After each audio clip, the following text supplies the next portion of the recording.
எல்லாருக்கும் வணக்கங்க. மீண்டும் மெய்ப்பொருள் காண்க தளத்திற்கு எல்லாரையும் நான் வரவேற்கிறேன். இன்றைய பதிவுல மைக்ரோ ஃபினான்ஸ் செக்டார் பத்தி ஒரு சில கேள்விகள்லாம் கேட்டிருந்தாங்கங்க. ஒரு சில ஸ்டாக்ஸ் வந்து நல்ல வேல்யூவேஷன்ல இருக்கு.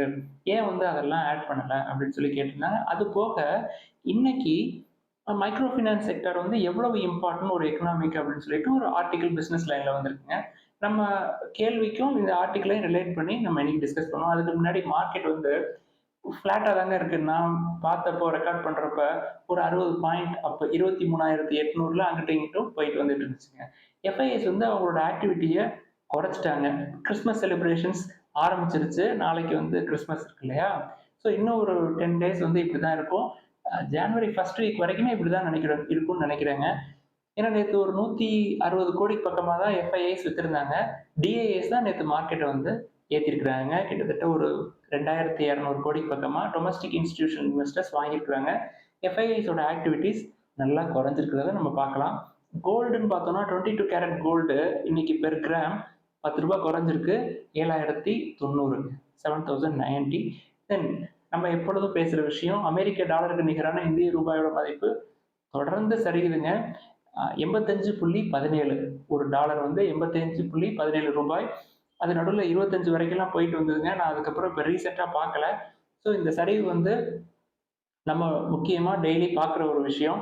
இது வந்து இந்தியாவோட டெவலப்மெண்ட்டுக்கு ரொம்ப முக்கியமான விஷயம் அப்படின்னு சொல்லி நம்ம பல தடவை சொல்லியிருக்கிறோம். இன்னைக்கு ஒரு சில நியூஸ் எல்லாம் வந்திருக்குதுங்க. நம்மளுக்கு எல்லாமே நல்ல நியூஸ் தான். ஃபர்ஸ்ட் நியூஸ் டாடா கேபிட்டல் அப்படின்னு சொல்லிட்டு ஒரு கம்பெனி. நான் வந்து ஒரு 2-3 மாசத்துக்கு முன்னாடியே சொல்லியிருந்தேன் இத. அவங்க வந்து ஐபிஓ போடுறதுக்கான வேலையை வந்து ஆரம்பிச்சுட்டாங்க. கிட்டத்தட்ட ஒரு 15,000 க்ரோர்ஸ்க்கு ஒரு ஐபிஓ போடுவாங்கன்னு நினைக்கிறேங்க. அதுக்கான ஒர்க்ஸை வந்து ஸ்டார்ட் பண்ணியிருக்காங்க. இன்னைக்கு நியூஸ் வந்திருக்கு. என்னைக்கு எவ்வளோ பிரைஸ் பேண்ட் அதெல்லாம் இன்னும் வரல. Just the initiate the process. Okay, Tata capital IPO. Then நிசானும் ஹோண்டாவும் மெர்ஜர் நியூஸ் நம்ம தொடர்ந்து பார்த்துக்கிட்டே இருக்கோங்க.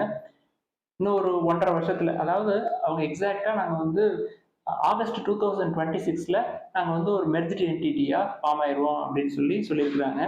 தென் இன்னொரு நியூஸ் என்ன அப்படின்னா, நம்ம எல்லாரும் தெரிஞ்சுக்க வேண்டிய நியூஸ், இந்த டிமேட் அக்கௌண்ட் இருக்கு இல்லையா, நம்ம வந்து ஷேர்ஸ் வாங்குறதுக்கு விற்கிறதுக்கு ட்ரேடிங்க்கு, தென் நம்மளோட டெலிவரி எடுக்கிற ஸ்டாக்ஸை வந்து ஒரு டிமெட்டீரியலைஸ்டு ஃபார்ம்ல வச்சுக்கிறதுக்கு டிமேட் அக்கௌண்ட் இருக்கு இல்லையா. 2021ல இருந்து ஆவரேஜா ஒரு வருஷத்துக்கு 3 கோடி பேர் அக்கௌண்ட் வந்து ஓபன் பண்றாங்க அப்படின்ற செய்தி வந்திருக்குதுங்க. இந்த வருஷம் ஃபினான்ஷியல் இயர் 25 எடுத்துக்கிட்டோம்னா அது 3 கோடியை கிராஸ் பண்ணி 4 கோடியை தொடும் அப்படின்னு சொல்லியிருக்கிறாங்க. ஸோ நிறைய பேர் இந்த சொசைட்டிக்குள்ள வர்றாங்க. ஃபினான்ஷியல் ஃப்ரீடம் அப்படின்றது எல்லாருக்குமே தேவை. ஒரு இன்வெஸ்ட்மெண்ட் பத்தி நிறைய அவேர்னஸ் வந்து வந்திருக்குது. இந்த டிஜிட்டலைசேஷன் வந்து ஒரு முக்கியமான ரோல் பண்ணியிருக்குது. முக்கியமா ஆஃப்டர் கோவிட்.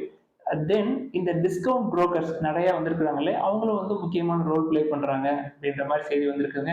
இதுல என்ன ஒரு அற்புதமான விஷயம் அப்படின்னா, இந்த ஃபினான்ஷியல் 22க்கு அப்புறம் விமென்ஸோட பார்ட்டிசிபேஷனும் இதுல நல்லா இருக்குது. முக்கியமா டெல்லி, மகாராஷ்டிரா, தமிழ்நாடு இங்கெல்லாம் வந்து விமென்ஸோட பார்ட்டிசிபேஷன் ரொம்ப நல்லா இருக்கு. ஓவராலா இந்த டிமேட் சர்வீசஸ்ன்னு எடுத்துக்கிட்டோம்னா 2022க்கு அப்புறம் ஃபினான்ஷியல் 2022க்கு அப்புறம் 4 பேர் ஓபன் பண்ணாங்க அப்படின்னா அதுல ஒருத்தர் வந்து விமனா இருக்கிறாங்க. டிமேட் சர்வீசஸ் வந்து அவங்களும் நிறைய இன்வெஸ்ட்மெண்ட்லாம் வந்து பண்றாங்க.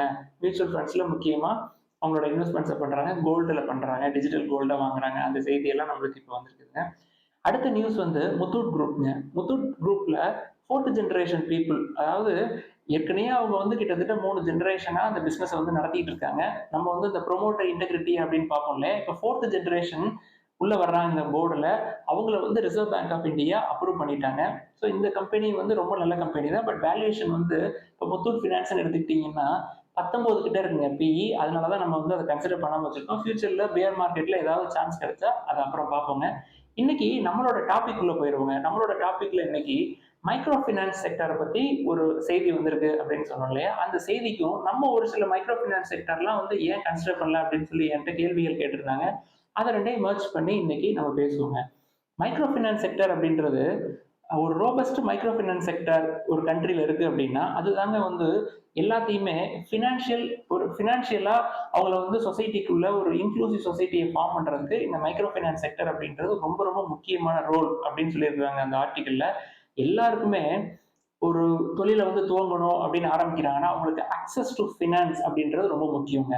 நம்ம நாட்டு மக்களுக்கு அந்த கிரெடிட் கிடைக்குது இல்லையா கையில, அதுதாங்க வந்து இந்த பொருளாதார வளர்ச்சி அப்படின்றத தீர்மானிக்கும். இந்த மைக்ரோ ஃபினான்ஸ் செக்டர் எடுத்துக்கிட்டீங்கன்னா அவங்க வந்து இன்கம் அப்படின்னு பார்த்துட்டோம்னா லெஸ் தென் 3 lakhs இருக்கிற ஒரு காமன் பீப்புள்ஸ் வந்து அவங்களை வந்து ஃபோக்கஸ் பண்ணுவாங்க பெரும்பாலும். அந்த லெஸ் தென் 3 lakhs அப்படின்னு பார்த்தோம்னா ரூரல் ஏரியாஸ்ல 80 to 90% of people less then 3 lakhsல இருக்கிறதாகவும், அர்பன் ஏரியாஸ்ல 60% ஆஃப் பீப்புள் வந்து இந்த லெஸ் தென் 3 lakhs ஸ்லாப்ல இருக்கிறதாகவும் சொல்றாங்க.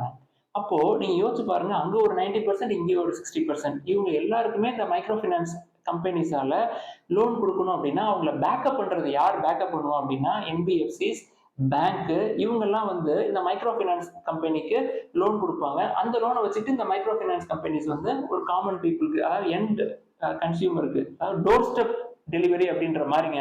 நீங்க வந்து இந்த மைக்ரோ ஃபினான்ஸ் செக்டரை பொறுத்த வரைக்கும் வீட்டு வாசல்லே வந்து உங்களோட கடனை வந்து வாங்கிக்கலாம். ஒரு சர்வீஸ் வந்து உங்களுக்கு டோர் ஸ்டெப் டெலிவரி மாதிரி தாங்க இருக்கும் மைக்ரோ ஃபினான்ஸ் பொறுத்த வரைக்கும். உடனே உங்களுக்கு வந்து ஒரு அவசர தேவை, எமர்ஜென்சி அப்படின்னா உடனே ஸ்கூல் ஃபீஸ் நாளைக்கு கட்டணும், இந்த வாரம் பொண்ணுக்கு உடனே சடங்கு வந்துருச்சு, அதுக்கான தேவைகள், பொங்கலுக்கு சீர் செய்யணும், செலிப்ரேஷனுக்கும் வாங்குறவங்க எல்லாம் இருக்கிறாங்க. கிராமப்புறங்கள்ல இன்னுமே வந்து பழைய வழக்கங்கள்லாம் இருக்கு. அதுக்கெல்லாம் இந்த மைக்ரோ ஃபினான்ஸ் செக்டர் இது வந்து இந்த செலிப்ரேஷன்ஸ்க்கு மட்டும் கிடையாதுங்க. அவங்க புதுசா, அதாவது பருவ காலங்கள்ல அவங்க வந்து பயிர்களை விதைக்கிறதுக்கு, விதைகளை வாங்குறதுக்கு, தென் வாங்குற விளைஞ்சதை கொண்டு போய் கொடுக்கறதுக்கு கடன் வாங்குற விவசாயிகள்லாம் இருக்கிறாங்க. எல்லாருக்குமே இந்த மைக்ரோ ஃபினான்ஸ் செக்டர் அப்படின்றது ரொம்ப ரொம்ப முக்கியமான ரோல் பிளே பண்ணுங்க. இதுல அந்த மைக்ரோ ஃபினான்ஸ் செக்டர் எடுத்துக்கிட்டோம் அப்படின்னா செப்டம்பர் 2024 வரைக்கும் எடுத்துக்கிட்டோம்னா கிட்டத்தட்ட 4 லட்சம் கோடி கடன் வந்து இந்த மைக்ரோ ஃபினான்ஸ் செக்டர் மூலியமா ஒரு 8 கோடி பேருக்கு டிஸ்பர்ஸ் பண்ணியிருக்கிறாங்க. அவ்வளோ பேர் வந்து பயனடைஞ்சிருக்காங்க இந்த மைக்ரோ ஃபினான்ஸ் செக்டர் மூலியமா.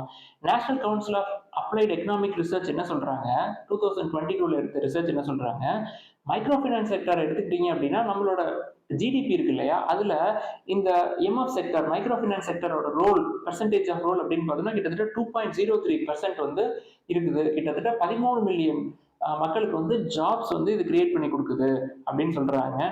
இப்போதைக்கு ஏன் வந்து கடைசி 2 குவார்டரா இந்த மைக்ரோ ஃபினான்ஸ் இண்டஸ்ட்ரி வந்து ஸ்லோ டவுன் ஆயிருக்கு அப்படின்னா இது வந்து ஒரு டெம்பரரி ஸ்ட்ரெஸ் பீரியட் அப்படின்னு சொல்றாங்க. என்ன அப்படின்னா டியூ டு டெலிக்வன்ஸ் அப்படின்னு சொல்றாங்க. என்னன்னா கடன் வாங்கினவங்க வந்து ஒரு எக்ஸ்டெண்டட் மான்சூன், அவங்களால கடனை திருப்பி கொடுக்க முடியாத சூழல் வர்றப்ப, ஐயோ இந்த கடன் கொடுக்க முடியாம போகுது, இதை கொடுக்கணுமா, இந்த கடனை திருப்பி வேற கொடுக்க வேண்டியிருக்கு அப்படின்னு சொல்லி அவங்களுக்குள்ள ஒரு அயன்மைப்பாடு வர்றதுங்க. அது வந்து என்ன பண்ணுது, கடனை வந்து திருப்பி வாங்க முடியாத ஒரு சூழல் வந்து இந்த மைக்ரோ ஃபினான்ஸ் கம்பெனிக்கு இருக்கு. அதுல ஒரு ஸ்லோ டவுன் ஆகுது, அவங்களை போய் ரொம்ப புஷ் பண்ண முடியாது இல்லையா. இது எல்லாமே பெரும்பாலும் அன்செக்யூர்டு லோன் தான். இதுல வந்து அன்செக்யூர்ட் லோனோட பெர்சன்டேஜ் வந்து அதிகமா இருக்கும். அதை கொஞ்சம் கொஞ்சமா தான் நம்ம வந்து வாங்க முடியுங்க. வைத்தியநாதன் அவர்கள் சொல்லியிருந்தார் இல்லையா, ரீசெண்டா அவரோட பேட்டியில கூட சொல்லியிருந்தாரு, இந்த மைக்ரோ ஃபினான்ஸ் லோன்னாலதான் நாங்க வந்து ப்ரொவிஷன்ஸ் எடுத்து வச்சிருக்கிறோம். எப்படியும் வந்து அவங்க கம்மிங் மான்சூன்ல நல்ல விளைச்சல் இருந்தது அப்படின்னா கண்டிப்பா வாங்கின கடன் வந்து திருப்பி கொடுத்துருவாங்க. எனக்கு வந்து அவங்க மேல முழு நம்பிக்கை இருக்கு. நாங்க கொடுத்த ஆட்கள் எல்லாமே வந்து வாடிக்கையா எங்கள்கிட்ட வந்து வாங்குறவங்க தான். அதாவது ஒரு ரூரல் இந்தியால அவங்களோட டெவலப்மெண்ட், அவங்களோட குரோத்துக்கு நாங்களும் வந்து எங்களோட கையையும் கொடுக்கணும். அது டெவலப்மெண்ட் வரல அப்படின்றதுக்காக நாங்க கடனே கொடுக்காம இருந்துட முடியாது. இதனால நாங்க வந்து ஒரு சில ப்ரொவிஷன்ஸ் வந்து எடுத்து வச்சிருக்கோம் அப்படின்னு சொல்லி அவர் சொன்னது வந்து 100க்கு 100 உண்மைங்க. இது வந்து இப்போதைக்கு அவங்களுக்கு ஒரு ஷார்ட் டேர்ம்ல அவங்களால கடனை திருப்பி கொடுக்க முடியாத ஒரு சூழல் இருந்தாலும் லாங் டேர்ம்ல இந்த மைக்ரோ ஃபினான்ஸ் இண்டஸ்ட்ரியோட ரோல் வந்து ரொம்ப ரொம்ப பெருசு. நம்ம ரூரல் இந்தியாவில் ஒரு 80-90% இருக்கிறாங்க பிலோ 3 lakhs இன்கம் ஸ்லாப்ல இருக்கிறவங்க. தென் அர்பன்ல வந்து பிலோ 3 lakhs ஒரு 60% வந்து இருக்கிறாங்க. ஸோ இவங்களோட ஃபோக்கஸ் வந்து லெஸ் தென் 3 lakhs தானே. ஸோ இவங்களுக்கு எவ்வளோ ஆப்பர்ச்சுனிட்டி வந்து இந்த மைக்ரோ ஃபினான்ஸ் செக்டருக்கு இருக்கு அப்படின்றத நம்ம தெரிஞ்சுக்கணுங்க. இதைத்தான் இந்த ஆர்டிக்கல்ல கொடுத்துருக்காங்க. இப்போ ஒரு சில மைக்ரோ ஃபினான்ஸ் இண்டஸ்ட்ரியோட ஸ்டாக்ஸ் இருக்கு. இப்போ பார்த்தோம்னா முத்தூட் மைக்ரோ ஃபினான்ஸ் இருக்கு. முத்தூட் வந்து நல்ல ப்ரொமோட்டர் தான், நம்ம சொன்னோம் இல்லையா ஏற்கனவே. இப்போ 4th ஜெனரேஷன் வந்து வந்துட்டாங்க உள்ளார. ஜென்ரேஷன் பை ஜென்ரேஷன் இந்த முத்தூட் அப்படின்ற கம்பெனி வந்து அவங்க நடத்திட்டு இருக்காங்கன்னு சொன்னோம் இல்லையா. அப்படி இருக்கிறப்ப இந்த முத்தூட் ஃபின்கார்ப்ல ப்ரொமோட்டர்ஸ் வந்து நல்லா இருக்கிறாங்க. வேல்யூவேஷன் பார்த்தீங்கன்னா பிஇ வந்து 7 தான் இருக்கு.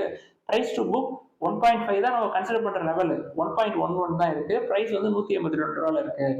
இந்த மாதிரி ஸ்டாக் வந்து ஏன் நம்ம வந்து கன்சிடர் பண்ணல அப்படின்னா, இப்போ கடைசி 2 குவார்டரா வந்து ப்ரெஷர் இருக்கு. இது வந்து டெம்பரவரி ஸ்ட்ரெஸ் பீரியட்னு சொன்னோம் இல்லையா, அதனால அவங்களோட ப்ராஃபிட்ஸ் குறையுது. Q3ல எப்படி இருக்கும்னு நம்மளுக்கு தெரியாது. ஒரு அன்சர்டைனான சுச்சுவேஷன் இருக்கு. எக்கனாமி வந்து Q2ல ஸ்லோ டவுன் ஆயிருந்தது, டிமாண்ட் குறைஞ்சிருந்தது. Q2லயே ப்ராஃபிட்ஸ் ஏர்னிங்ஸ் வந்து இல்லாம இருந்தது. நம்ம போய் இந்த நேரத்துல உள்ள போயிட்டு மறுபடியும் இது ஒரு பெரிய ஃபால்ட் இருந்தது அப்படின்னா நம்மளால அதை பேர் பண்ண முடியாது அப்படின்றதுனால தாங்க இந்த சைடு நம்ம போகல. அது போக அவங்களோட மார்க்கெட் கேப் 3100 கோடிக்கு பக்கமா இருக்குங்க. ஸ்பந்தனா ஸ்பூர்த்தின்னு ஒரு கம்பெனி. இதெல்லாம் கொஸ்டின்ஸ்ல கேட்டிருந்தீங்க இல்லையா ஸ்பந்தனா ஸ்பூர்த்தி பத்தி. பிஇ வந்து 20 to 23 பக்கமா இருக்கு. போன குவார்டர் லாஸ் பண்ணியிருந்தாங்க. பட் போன வருஷத்தை கம்பேர் பண்றப்ப இந்த வருஷம் வந்து ப்ராஃபிட்ஸ் வந்து கம்மி தான். போன வருஷம் நல்ல growth இருந்ததுங்க. கடைசி ஒரு வருஷத்தை எடுத்துக்கிட்டோம்னா கிட்டத்தட்ட 1100 1200ல இருந்து இன்னைக்கு 310 ரூபா ரேஞ்சில் வந்துருச்சுங்க. கிட்டத்தட்ட 40 50% 60% வரைக்கும் குறைஞ்சிருக்கு. பிரைஸ் டு புக்னு பாத்தீங்கன்னா ரொம்ப கம்மிங்க. 0.62 தான். நம்ம வந்து 1.5 தான் கன்சிடர் பண்ணுவோம். இதுவும் வந்து கம்மி தான். வேல்யூவேஷன்ஸ் எல்லாமே ஓரளவுக்கு ஓகே தான். பிஇ வந்து ஏன் அதிகமா இருக்கு அப்படின்னா போன குவார்டர்ல அவங்க லாஸ் பண்ணியிருந்தாங்க, அதனால அதிகமா இருக்கு. இருந்தாலும் இப்ப வரக்கூடிய குவார்டர்ல இவங்களோட ரிசல்ட்ஸ் வந்து எப்படி இருக்குன்னு தெரியாது. அதனால தாங்க இதெல்லாம் நம்ம பார்க்காம இருக்கோம். தென் நம்ம ஏற்கனவே எடுத்து வச்சிருக்கிற கம்பெனிஸ் எடுத்துக்கிட்டீங்கன்னா மணப்புரம் ஃபினான்ஸ் அப்படின்னு ஒரு கம்பெனி எடுத்து வச்சிருக்கோம் இல்லையா, என்பிஎஃப்சி கேட்டகரியில வரும் இல்லையா, அவங்க ஆசீர்வாத் மைக்ரோ ஃபினான்ஸ் அவங்களோட சப்சிடரி ஒன்று வச்சிருக்காங்க. அவங்களுக்கும் இதே மாதிரி ப்ரெஷர்லாம் இருக்கு. ஐபிஓ அநேகமா இந்த 2025 அப்ரூவல்லாம் வந்துருச்சு. வர்ற வருஷம் வந்து அதோட ஐபிஓவும் வரணும். இந்த டெம்பரரி ஸ்ட்ரெஸ் பீரியட்னால அவங்களும் வெயிட் பண்ணிட்டு இருக்காங்க அப்படின்னு நினைக்கிறேங்க. இந்த மைக்ரோ ஃபினான்ஸ் எல்லாம் போக இன்னும் நிறைய மைக்ரோ ஃபினான்ஸ் கம்பெனிஸ் வந்து இருக்குங்க. நான் வந்து வேல்யூவேஷன் பத்தி நம்மளோட ப்ரொமோட்டர்ஸ் பத்தி தெரிஞ்ச ஒரு 2 கம்பெனி மட்டும் இப்போ உங்களுக்கு சொன்னேன். இது மாதிரி நிறைய இருக்குது. இது இல்லாம நம்ம பீட் அண்ட் ஸ்டாக்குள்ளேயே ஒரு 4 பேங்க் இருக்குங்க. என்னென்ன பேங்க் இருக்கு? ஐடிஎஃப்சி ஃபர்ஸ்ட் பேங்க் இருக்கு, இண்டஸ்இண்ட் பேங்க் இருக்கு, தென் தமிழ்நாடு மெர்கன்டைல் பேங்க் இருக்கு, தென் சவுத் இந்தியன் பேங்க் இருக்கு. இதுல 2 பேர் இருக்காங்க இல்லையா, இந்த IndusInd bank, IDFC first bank 2 பேருமே மைக்ரோ ஃபினான்ஸ் செக்டர்ல லோன் கொடுக்குறவங்க தாங்க. இண்டஸ்இண்ட் பேங்க் பாரத் ஃபினான்ஸ் அப்படின்னு சொல்லிட்டு ஒரு மைக்ரோ ஃபினான்ஸ் ஆர்ம் இருக்குங்க. அவங்களோட சப்சிடரி ஒன்று இருக்கு. கிட்டத்தட்ட ஒரு 6 7 வருஷத்துக்கு முன்னாடி அந்த கம்பெனியை வந்து இவங்க இண்டஸ்இண்ட் பேங்கோட பெஸ்ட் பண்ணிட்டாங்க. ஐடிஎஃப்சி ஃபர்ஸ்ட் பேங்க் அவங்களோட லோன் புக்ல ஒரு 8 to 10% வந்து மைக்ரோ ஃபினான்ஸ் செக்டருக்கு லோன் கொடுக்குறாங்க. ஸோ நம்ம வந்து ஏற்கனவே ஒரு டிசரபிள் அமௌண்ட் ஆஃப் ரிஸ்க் வந்து எடுத்திருக்கோம். எப்படின்னா ஏற்கனவே இண்டஸ்இண்ட் பேங்க் வந்து ஒரு 30-40% விழுந்திருக்குது இந்த மைக்ரோ ஃபினான்ஸ் செக்டர்ல. இந்த டெம்பரரி ஸ்ட்ரெஸ்னால விழுந்திருக்கு. அதையும் வந்து நம்ம கன்சிடர் பண்ணியிருக்கோம். ஐடிஎஃப்சி ஃபர்ஸ்ட் பேங்கையும் நம்ம வந்து பீட் லிஸ்ட்ல வந்து சேர்த்து வச்சிருக்கிறோங்க. இது போக நம்ம வந்து எதுக்கு எக்ஸ்ட்ரா மைக்ரோ ஃபினான்ஸ் செக்டர்னு தனியா ஒரு ஸ்டாக்கை வந்து ஆட் பண்ணணும் அப்படின்றது தாங்க என்னுடைய கேள்வி. அதனாலதான் நான் அதை எதையுமே கன்சிடர் பண்ணல. இப்போதைக்கு நம்ம வேணா அதை வாட்ச் லிஸ்ட்ல ஆட் பண்ணி வச்சுக்கோம். ஃபியூச்சர்ல இந்த மைக்ரோ ஃபினான்ஸ் இண்டஸ்ட்ரி அப்படின்றது இந்த ஒரு வருஷம் இல்லைன்னா அடுத்த வருஷம் அவங்க வந்து பழையபடி க்ரோ ஆக ஆரம்பிச்சிருவாங்க அப்படின்றது என்னுடைய நம்பிக்கை. ஸோ இந்த விஷயங்களை பத்தி தாங்க இன்னைக்கு வந்து டிஸ்கஸ் பண்ணணும்னு நினைச்சோம். எல்லாருக்கும் நன்றி. சந்தேகங்கள் இருந்தா கீழே எழுதுங்க, நம்ம வந்து தொடர்ச்சியா அதை டிஸ்கஸ் பண்ணுவோம்.